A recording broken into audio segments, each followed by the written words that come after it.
Welcome, ladies and gents. Chris Andre here. You can find me at BetBoxing on Twitter for boxing-related tweets, or you can subscribe to the channel and click that notifications button and get a notification whenever a new video is uploaded. I've just uploaded one video already talking about Fury and Billy Joe Saunders and Fury's, perhaps his opinion that Billy Joe is going to lose the fight against Canelo. Let me know what you think about that. Check that video out, please. As I said on that video, I've also made, I'm also trying out a new webcam, because a couple of you have complained about the picture. For some reason, I mean, it's shocking. It's a new webcam. I don't know what's going on. It's supposed to be a good webcam. It's shocking. Look at it. I tried it on that laptop. Now I'm trying it on this other laptop, which is a gaming laptop, which is supposed to be better than the other one, higher spec and stuff. For some reason, the camera on this seems even worse. And I don't know why the camera of the laptop would affect the webcam. As you can see how dark I am, it looks like the contrast is massive. Even if I move my baseball cap to the side, look how dark my eyes are. It's just like a lot of dark shadows. It's massive contrast. I don't know what's going on. And it's also got this wide field of view. How do I narrow that? Does anyone know? I can only seem to affect the brightness. Let me know, guys. I'm trying to do this because people have complained about you complained about the sound. I've got a Blue Yeti microphone, supposed to be top of the range USB microphone, and everyone says the sound's great now. Well, I'm trying to sort out the actual camera too now, and obviously I don't know what I'm doing, so help a guy out. Come on, give me some advice. Moving on to boxing, Al Siesta is a Russian promoter who's trying to build, Russian or Ukrainian, I think he's Russian. He's trying to build, I guess you could say, a business model that would work here in the UK. He's trying to build a boxing model, I guess you could say. And he's done an interview with IFL TV. Now, he's a very, very contentious sort of character. The interview is very, very controversial. You have to check it out, really. It says Shocker Povetkin's, I don't want to say the word because, you know, it algorithms kick in and stuff like that. But that respiratory issue that's going around at the moment, that's got everybody, you know, under house arrest. That's what it discusses here, his nightmare regarding that. I'm going to call it COV in this video, just so I don't trigger any algorithms. It is boxing related that we're going to have this discussion. And then it goes on to say, Al Siesta reveals all sensational rant on AJ Usyk WBO mess. So you can understand this video has 132 likes and 75 dislikes. So as you can understand, it's divided opinion. But one of the things he says, one of the things that I find really interesting, he says that Povetkin has had this COV nightmare whereby he was in hospital for a month, and it wasn't just oxygen he was on, it was severe, and that he'd lost 17 kilos and was at cruiserweight he was at cruiserweight limit. But now he's back in training and he's looking sensational. Something doesn't add up here. It doesn't add up. He's either lying, or they are lying, about how severe this was, or he's nowhere near his best. It's one of the two. Because here's the thing. Generally speaking, and I'm not here to debate this stuff with you guys. People can go and do their own research. I think it's pretty clear what my view is on this now. But what is a fact? This is a fact beyond dispute. COV in the under 60s is less deadly than the flu. A lot of people say, yeah, but it can leave long-term issues. We'll get to that in a sec. But that applies. The proper term for that is post-viral, I don't want to say the word again, syndrome. Okay? That is the proper word for long COV that a lot of people talk about. This applies to all of those types of illnesses. The flu, pneumonia, all of them. It's nothing new. Regardless of where you stand on the whole thing, this is a fact. Go and Google it. So this idea that a world-class athlete who is young, comparatively speaking, 41 years old, who has the lung capacity that he has, would be this greatly affected is very, very rare. Very, very rare. To put things into perspective, the United Kingdom is a country of 66 million.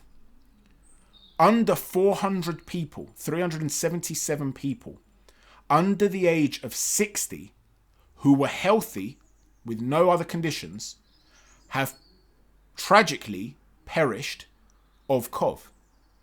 out of a country of 66 million. And they believe that at least 5 to 6 million would have had it already. And that was back in November when they made that claim. 3 months on, following a winter resurgence, a lot more people would have had it. So think about how few people this kills that are healthy. So what are the chances that are under 60? So what are the chances of somebody who's a world-class athlete with the lung capacity that he has being that ill? It's very, very rare. Now, if, despite being very, very rare, he has been unlucky enough to fall into that category, there's no way within a month or a month and a half that he's out and he's knocking guys out and he's looking sensational. If he got down to cruiserweight, it's his body essentially getting eaten away. Really, if you want to break it down, that's what it's all about. It's his body being drained of nutrients and him withering. And all of a sudden, he's put all that back on and suddenly he's smashing guys up and sparring. Come on now. So one of two things is happening. Either they lied to buy themselves more time because he's 41 years old and he needs more time to recover after what happened to him in the first fight. Listen, he got the knockout. And I was saying it beforehand, that I felt that Povetkin was going to... I thought Povetkin would start better than he did actually start. But I knew that he would target the body and that a knockout in the first 6 rounds was very, very possible. If not, I felt he'd get stopped late on, but that he'd invest in the body. And he was investing in the body with that left hook. It's gone under the radar. He landed a lot of shots to the body. And a lot of people don't give him credit for that. But he also absorbed a lot of punishment. The first knockdown was a flash knockdown. The second knockdown was a heavy knockdown. At his age, he might have needed more time to recover. So they've conveniently found this excuse, right? That's one possibility. And again, I'm just speculating. No, I'm not even speculating. I'm not making allegations. I'm just bringing up potential explanations. Okay, I'm not making any allegations against anybody. The other potential, though, is that he's genuinely suffered this amount. And I'm not being funny. This ain't Superman, where you take off the kryptonite from around his neck and all of a sudden he's back to having full fitness. If he lost that amount of weight and that amount of muscle mass, he is not knocking guys out in the gym and looking sensational.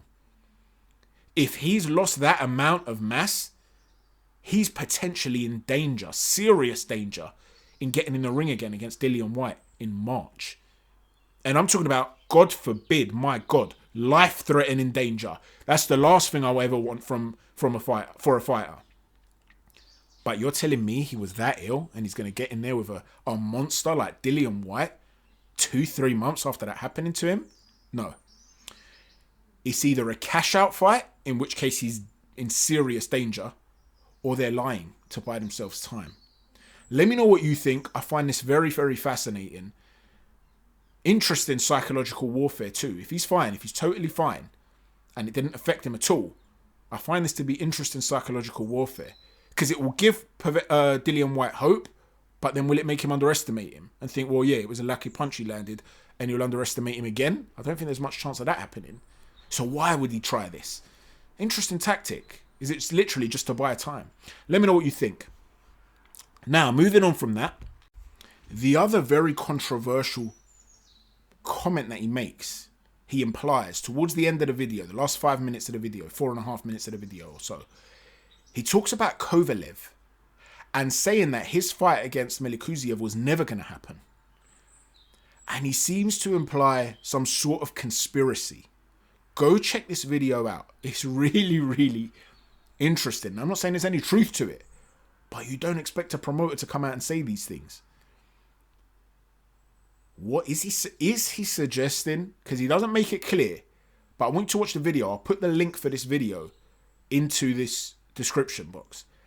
Is he suggesting that Kovalev didn't really fail a drug test and that he was set up, or that he did it, he himself was in on it for other reasons?